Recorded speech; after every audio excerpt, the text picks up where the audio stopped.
Sikat na komedyante, pumanaw na. Nagluluksa na naman ngayon ang mundo ng showbiz sa pagpanaw ng isang sikat na komedyante na minsan nagpatawa at nagbigay buhay sa maraming pelikula at palabas sa telebisyon. Labis ang pagkagulat na marami sa biglang pagkawala niya, lalo't sa edad na 57. Marami pa sana inaasahang mangyayari sa kanyang buhay.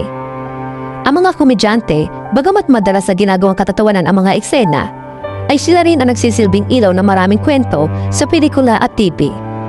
Sila ang nagbibigay aliw, saya at pahinga sa mga manonood mula sa araw-araw na problema ng buhay. Sa Philippine showbiz, marami-rami na nga ang naging komedyante. Pero hindi may kakailang ilan lamang sa kanila ang talaga namang nagmarka. Yung mga kahit isang beses nang lumabas sa eksena, matatawag mo na ng tunay na alagad na comedy. Gaya nga lamang nga ng komedyanteng ito na minsan din naging bahagi ng mga pinakamalalaking palabas sa telebisyon.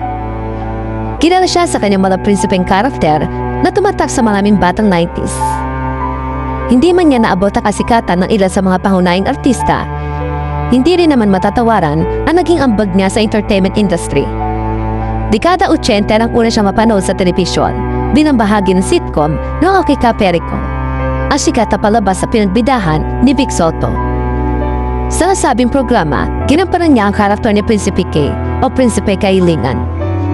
Isang papel na naipasa sa kanya matapos pumanaw ang kanyang ama, na isa rin batikang komedyante at cast member na nasabing palabas. Ang kanyang ama ay walang iba kundi si Bayani Casimero Sr., kilala bilang Fred Astaire of the Philippines.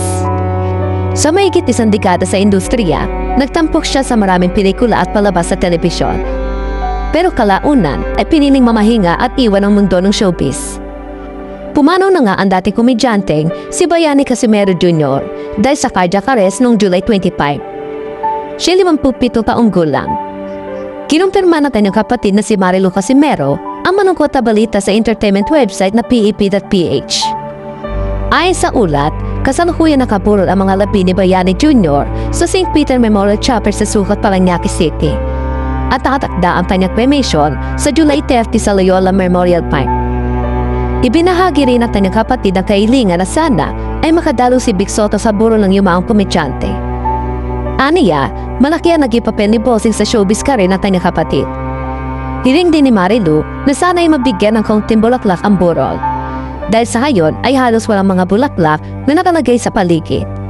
Samantala, bumuhos naman ang pakikiramay mula sa social media kung saan marami ang nagbigay puwi kay Bayani Jr. Ilan sa mga iconic na karakter ng kanilang kabataan. Isa siya sa mga childhood memory stars na unti-unti na